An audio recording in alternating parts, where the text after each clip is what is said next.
Sisters, brothers, and others, welcome back to the Reporting for Duty, a tribute to our dear and blessed friend, Leslie Jordan.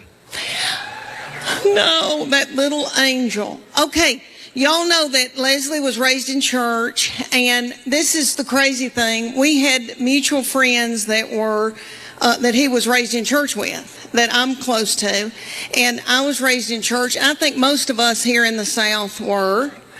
Well, I raised my children in church. I've got 3 that I'm in love with. My boy is my oldest, and then 2 girls. My boy has always been very spiritually mature and an old soul. God did it. Me and my husband did not do it. We're full of sin.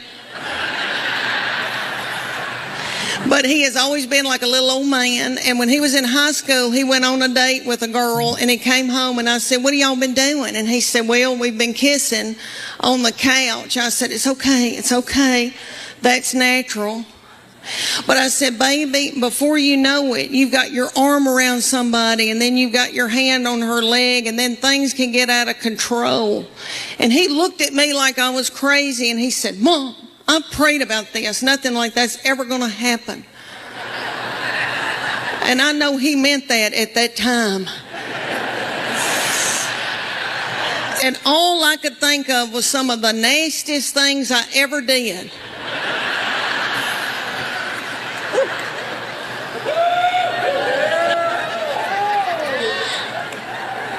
Was at the Adams United Methodist Youth Fellowship.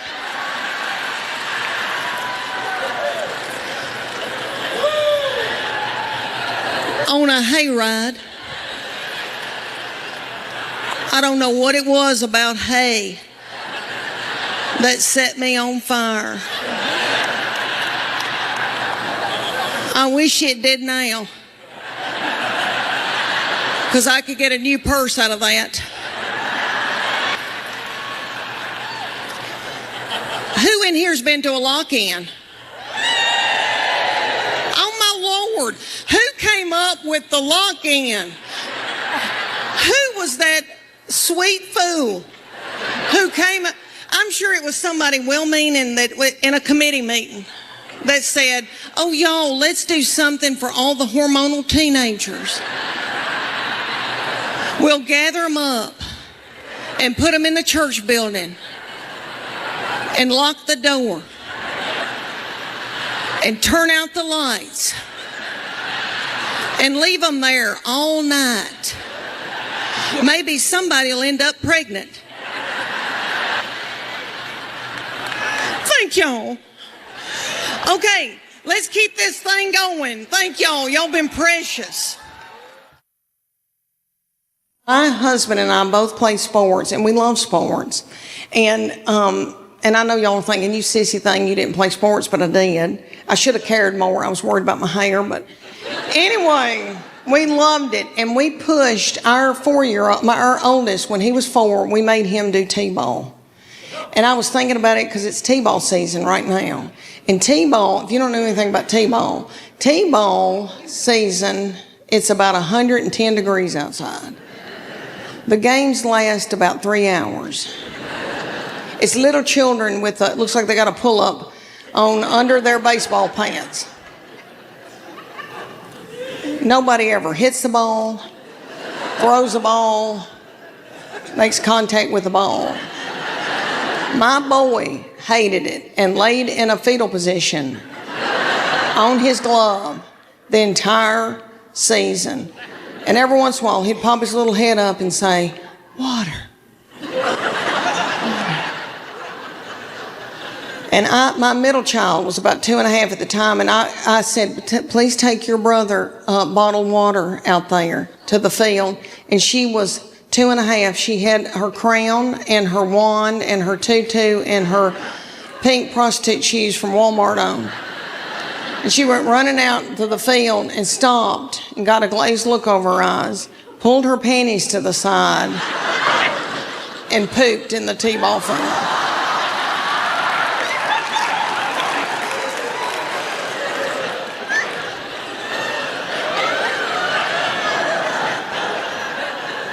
I had to run out there and get a stick and flick it into the woods because I didn't want another child to step in it or think it was a milk dud. But he refused to play sports until he was probably about in middle school. He was so traumatized by all of that. So at the end of the routine, after the 2.5 minutes, the finale, everybody hunkers down on the stage, puts their forehead on the stage, and my baby is the finale. She pops up and has a little child's foot in her hand and holds that child's foot. I would put it all the way up, but my dress is tight in the back. But anyway, she holds this little child up over her head. Are y'all listening to me? I mean, it was a big deal.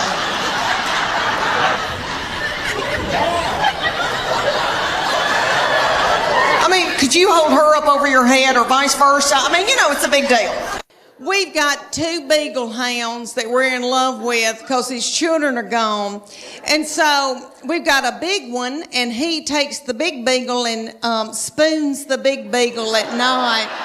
And I've got the little beagle, the little pocket beagle that we rescued, and she's got a nervous tick and eats our furniture and our fabric like a goat. But anyway, they sleep in the bed with us, and the bed is so nasty. Okay, so the little beagle, so he's spooning the big one. The little beagle backs her little butthole up to my head and sleeps up against me all night. And in the morning, I can hear my husband when he gets up, he's kissing that big beagle, and he's going, and I'm so thankful. Thankful. There's something happens to you when you're in your 50s, and it is wonderful. You don't care, okay? You don't care about anything. All right, we go to get a spray tan, and y'all know about Snapchat. All right, I'm completely naked with a plastic bag on my head in the spray tanning thing, and it's like a car wash. It does this. When it's cold outside, it feels like needles going in you. It's so cold. Oh, that's awful. But anyway, she started filming me on Snapchat, completely nude. Now, in my 30s and 40s, I would have been hysterical, and I would have been in a bowl, and I would have been so torn up. In your 50s, at first I was like, and then I was like, I don't care. I think I may have gone. Because he is now since married and gone off with his wife and her people. And that's what boys do. They cling to their wife. That's biblical. He said to me, Mom, she is now my immediate family. You are my extended. That's what he said to me right before they got married. And he said, Mom, that's biblical. I'm supposed to cling to my wife. And I thought, why did I show him the Bible? Well, he has always been spiritually mature. We call him our little Billy Graham. My husband and I, we didn't do it. God did it. I'm full of sin. Okay. I've been washed in the blood, but I've been a horrible, horrible person. Not too bad, but okay. So this baby has been just like an old man all of his life. Let me give you an example. He had a little girlfriend in high school, and he would go over to her house and they'd watch movies. And he came home one night and he used to tell me everything. And I said, what y'all been doing? He said, well, we've been watching television and kissing on the couch. And I said, okay, baby, okay. That's all right. That's normal. But I said, you know, before you know it, you've got your hand on somebody's leg, your arm around, and you know, things can get out of control. And I just say, slow it down. He looked at me like I was crazy. And he said, Mom, I've prayed about this. Nothing like that's going to happen. And I know he meant that. And all I could think of to myself was some of the nastiest things I ever did.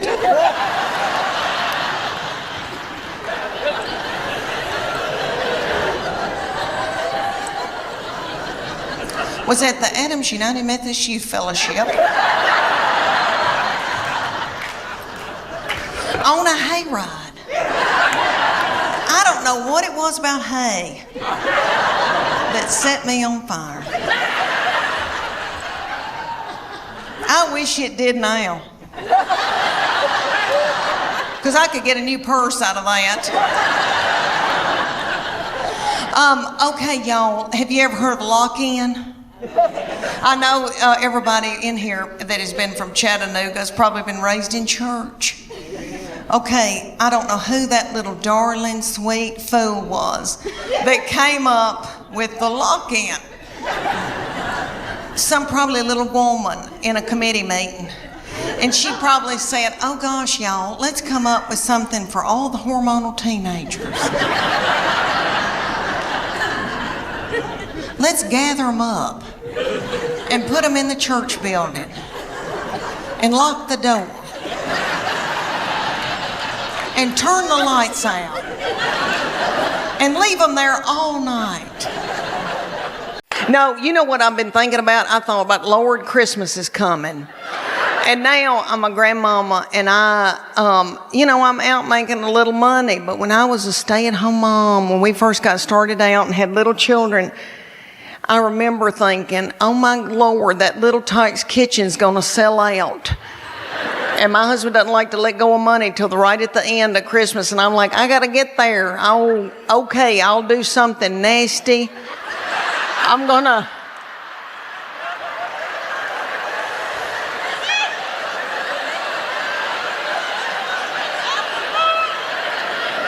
Okay, I'll do something nasty in that big Dodge Ram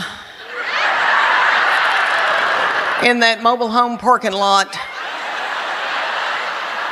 Yeah, and then I'll be able to get that Elmo. Yeah.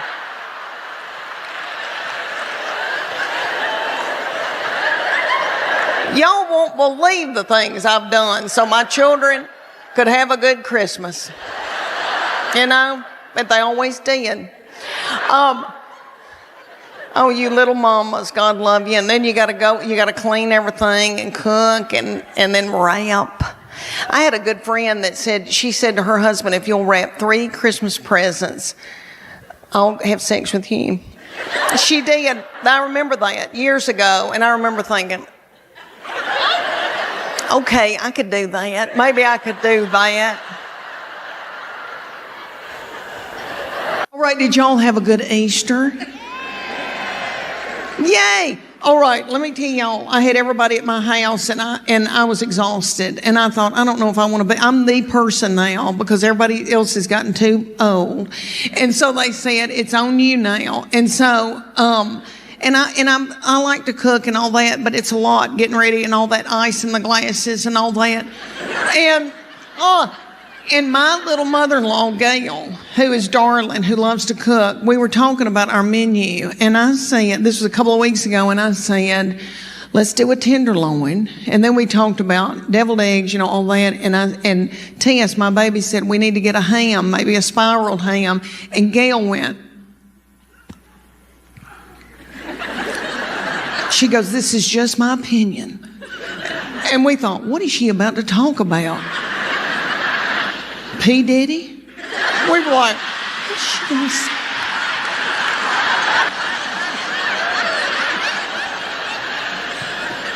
And she goes, it's just my opinion, but I think a ham that has not been spiraled tastes better. She goes, that's just my opinion. She goes, that's just my opinion. We were like, it's okay, Gail, you can tell us that. I've had 3 beautiful children that I'm in love with. I have a son who is 14 years old now. I cannot believe it. Thank you.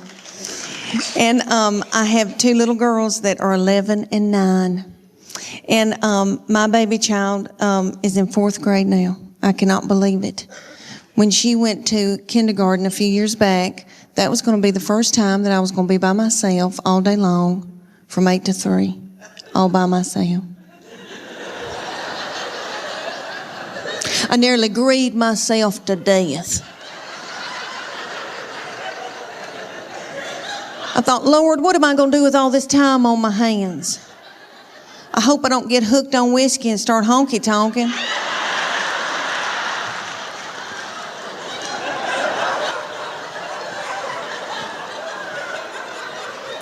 About 3 weeks into kindergarten, I was like, It's your birthday. Now I ain't gonna get a pap smear without somebody sitting on my head.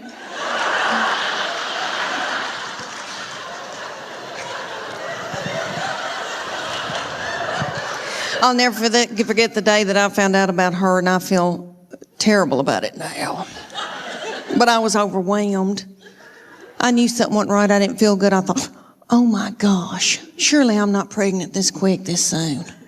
And you know when you got to know something, you got to know it right then. I had to know right then. I grabbed up my 2 babies and diaper bag and all that stuff you take with you everywhere you go, and I went to the Walmart in the foothills of the Appalachian Mountain. And I bought an EPT pregnancy test, and I took it in the stall at Walmart. And I tinkled on it. And my 3-year-old boy looked at me, he said, "What, is it positive?"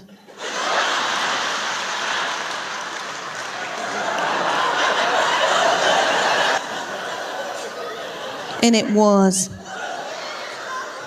So I drove home just as fast as I could, and I called my husband at work. And I said, "You're trying to kill me, aren't you? With a slow vaginal death. Is that what you're trying to?"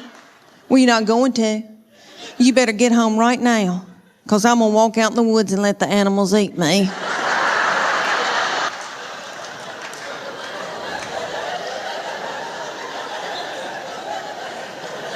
But let me explain to y'all why I was so torn up. I had a 13-month-old baby girl in diapers and a 3-year-old little boy in Superman panties with doo-doo balls falling out.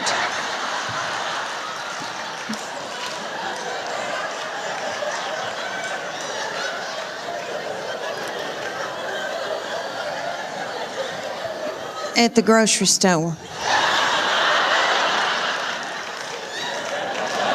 I thought, oh my Lord, did anybody see that? I don't have anything in my purse to pick it up with.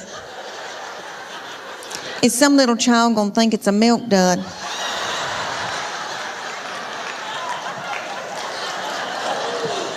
Let's just keep on moving, everybody. Just keep on moving. But God knew better than I did, because she's been a doll baby, but she's ruined. And I know I'm the one who did it. I was tired and beat down. So, anybody here who has more than 2, you know, good night by that 3rd and 4th one, you got to let them do what they got to do, you know. She still cries over anything. She cries because she knows she gets her way. I said, "What's she crying about?" "She wants your toy." "Well, just give it to her." "I can't deal with it."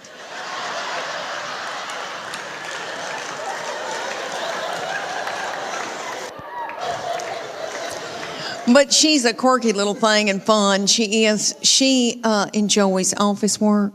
And for Santa Claus this past Christmas, she wanted a filing cabinet. And that's what she wanted. And she likes, you know, big tape dispensers and all that kind of stuff. And in our house, she has offices set up all over our house. And she's always talked to herself. And we like to sneak and watch her, because she'll be doing office work. And she has her little Barbie phone or cell phones and old cordless phones, and she'll be calling people up and chewing them out over the phone. She says, "Well, if you can't get this order in, I'm taking my business elsewhere." She says she wants to work for Geico when she gets older. For her 8th birthday, you know how mamas will call you and say, "What's she into? What can I get her?" And I said, "Well, she needs office supplies."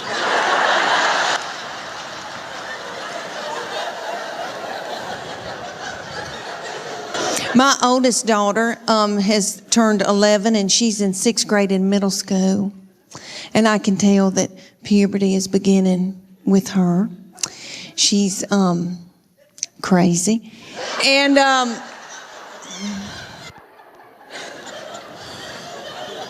she's mean as a snake.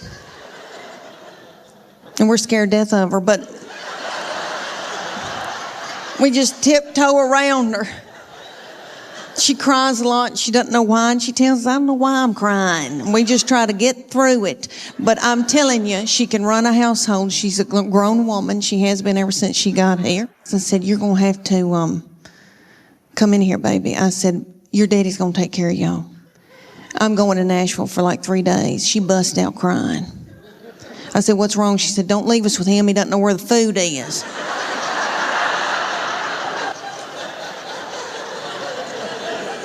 I said, well, that's why you're in charge. And she is. God love her. But my girls are emotional, and I don't mean to talk about them because I love them, and I know they'll visit me in the nursing home. But they are lunatics. My husband says they're psycho, and they need therapy. And I'll give you all an example. I can be in the pickup line at school, and this happened when they were in first grade, and it happens every day when I pick them up at school now. I'm sitting in the pickup line, and I can see them come out, and they are in a good mood.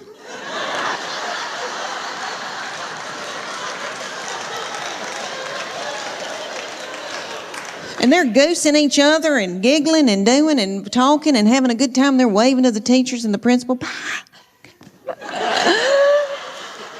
See you tomorrow. Okay. Then they come over to my vehicle. Get in. Shut the door. My 11-year-old take her backpack and sling it and hit me in the back of the head with it. Every day she says something like this. I'm starving to death. You don't have a piece of cheese in this car?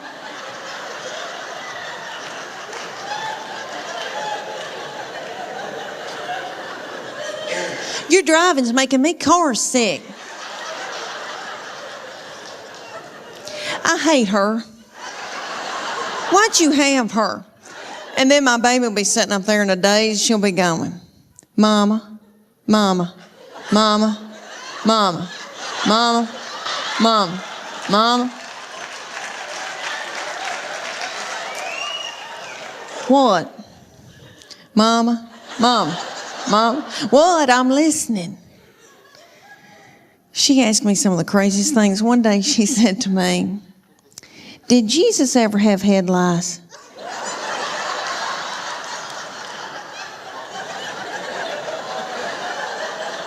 How do you answer something like that? I said, well, baby, if he did, I know he healed it. And then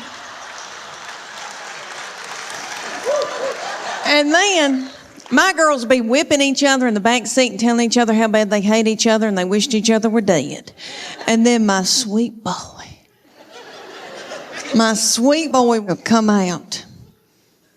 He'll get in and he'll say, you know, they're building a new Home Depot up on 281.